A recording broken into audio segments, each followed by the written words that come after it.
Hi, I'm Nathanael Lathrop, and today we're going to take a look at an image that I created recently and kind of give you a behind the scenes look at how I did it.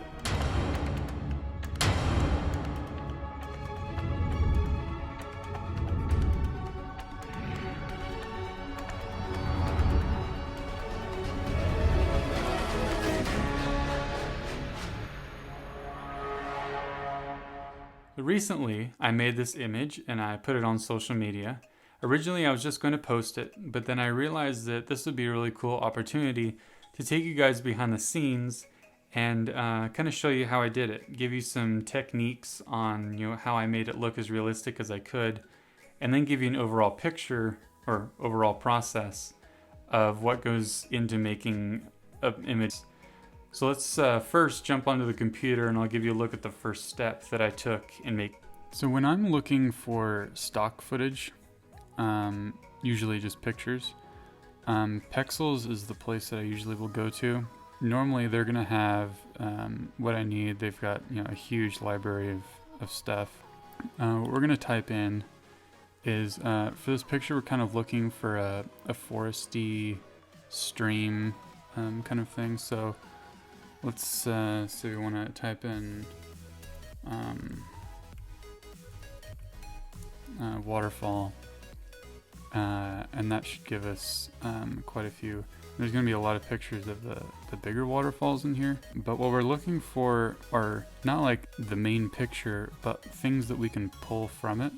So if we use this picture, for instance, like if we wanted to have some characters here looking off into the distance, we could just chop out the cliff here and then put something else in. So instead of them looking over into the waterfall, it could be looking into like a dismal post-apocalyptic scene, or maybe off into another type of like paradise looking thing. So it's not necessarily taking the whole picture, it's like taking little tiny segments from what you can find. Okay, so like here's a picture. I'm imagining kind of like a little pond and then a waterfall, and then the stream goes this way. So like a rock like this would look nice on the edge somewhere. So that would be one that we could download, and then going around and finding other pictures that would work as well.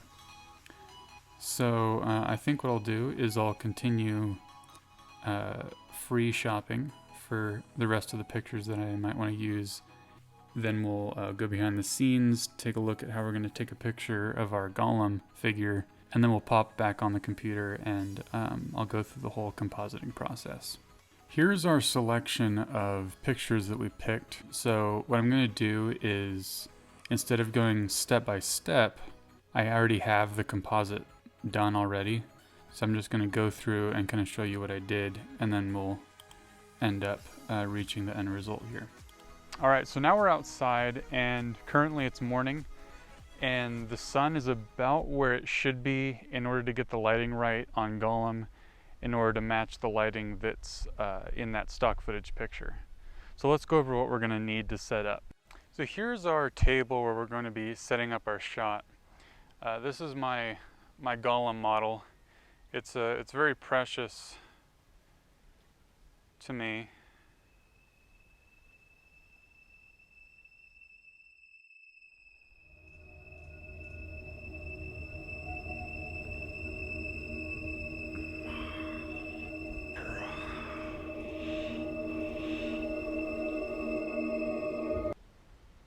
But anyway, the light's coming in from not right above, but a little bit of an angle. And since there's that one stream of light in the shot that is kind of going down near the right there, I think that's where we're going to put him. What we're going to do is most likely blue screen this. We have our collapsible blue/green screen here. And then what we're going to do is, we might change this up a little bit, but I'm going to put this black cover under the model because this table is a fairly light color, so it's going to be bouncing light.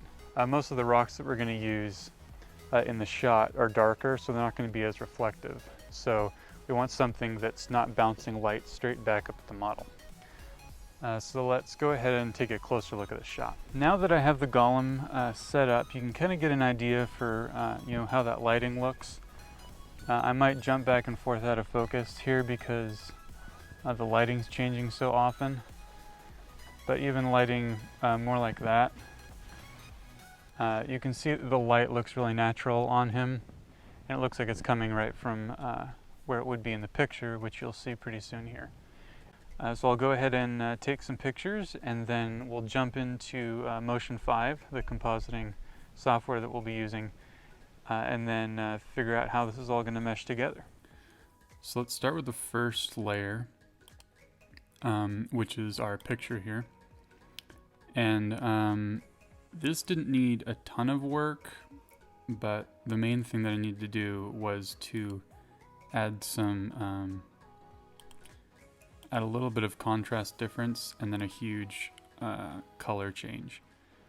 Because the goal originally was to make this a day to night shot, but it's really hard to be able to get the type of exposure that you would have at night when it's already a daytime shot. And then what I also did was I created a mask around this upper part and then blurred it so that it ended up having a blurred background, and that was all. I had this defocus thing here, and you can see that as I click that on and off, it changes the focus. So there's that, and then the next step was to create a little bit of depth with some fog. So I have there's a free fog asset. I think I got this off of Fujifilm or Action VFX or something like that. And this is usually how it comes out. Right now it's flipped over sideways. But I added a hue and saturation change so it's a little more green and it matches our scene. And then I added a focus, a defocus thing, which can't really tell. Maybe it's not even on. But anyway. And then I make it add so that it gets rid of all the black. And then I took the opacity down by about half. So there's just a little bit more atmosphere. And then the golem part I ended up doing last when I was doing this. But I'll have it in this order now. So this is originally what he kind of looks like. And what I ended up doing or finding out was that since I didn't want to green screen this because the moss has green in it, I would end up getting rid of the green. But then when I ended up keying this, I realized that the rock also has some blue tint in it. So what I ended up doing was I made him into 2 parts. So let's see if I click these on here. The color balance and the keyer, that's just him. And then I cut out the rock, and then so he's green screened, but the rock is just masked out. So that way I can keep the color in the rock without losing any detail. So the rock and him are separate. Let me turn on this color, to match the contrast in some of the dark spaces in the picture. What I ended up doing was originally, if we zoom in here, you can see that he is a lot more sharp than any other thing in the picture, because the most in focus part of the forest here is the water, and you can see he's a lot sharper. So I added a little bit of a Gaussian blur just to blend him in a little bit, and that's what you'll find sometimes with working with stock footage, because it's usually not quite as sharp. And then another thing that I did, zoom in again, is that I added some eyes, and these were just masks that made it so that his eyes kind of pop out of the scene a little bit. It's just some blue masks that I overlaid with, I think, the overlay blend blend mode here. Otherwise it's just blind mask and it doesn't really work very well. And then one thing that I ended up doing was the side of his face here, with all this light, would probably have more light cast on his face.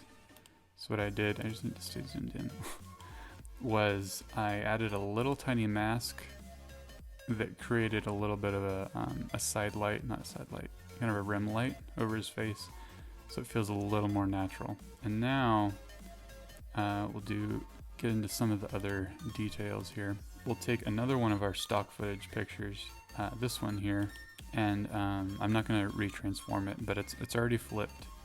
And then what I did was I masked it out, just like this, and then I needed to rematch the color. So I do a levels, use the levels filter, and then a color balance, and that makes it fit pretty well. But there's one thing that I was noticing was that in the original picture, the light is it's very diffused, and there isn't much. You can't really tell where the light's coming from. But in our picture here, the light is very obviously coming in from an angle or up top. So it's lighting all these things around the edges and up on the top. So what I did was that, as well as have these rocks here, I also cut out, let's use this one as an example.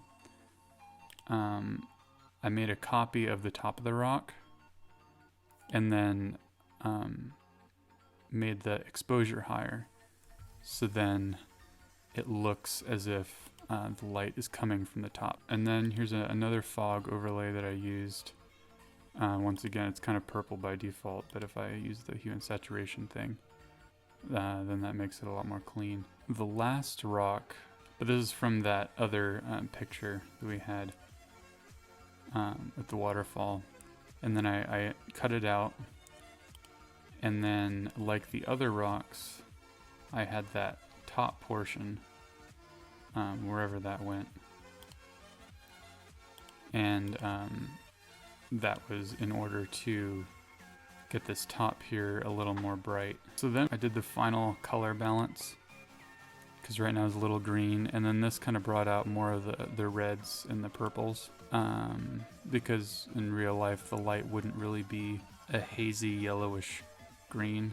So this way it's a little more natural, and then a final color balance that kind of darkened everything and made the contrast the way it is now. So this is basically how it turned out. I enjoyed how it turned out. See the blue in his eyes. You know, throughout the Lord of the Rings and Hobbit movies, Gollum's eyes kind of change color depending on the movie. So in order to make his eyes pop, I kind of made them blue. That's more resemblant of him in the Hobbit. So that's pretty much it. I think we'll close up the video here. So that's about it. I hope you enjoyed this video. I know I definitely had a lot of fun making this post, and then making this tutorial as well, which I learned a lot in. If you'd like to see more posts like the one that I created here, go down below and check out my Instagram. And if you liked this video and you'd like to see more of these videos, like the ones like right here, which hopefully I'll be posting soon, go ahead and subscribe and like the video. Not just, I liked it, like it. And I'll see you next time. So that when I post, you will be notified on. Can't talk straight. Quiet phone. So that's about it.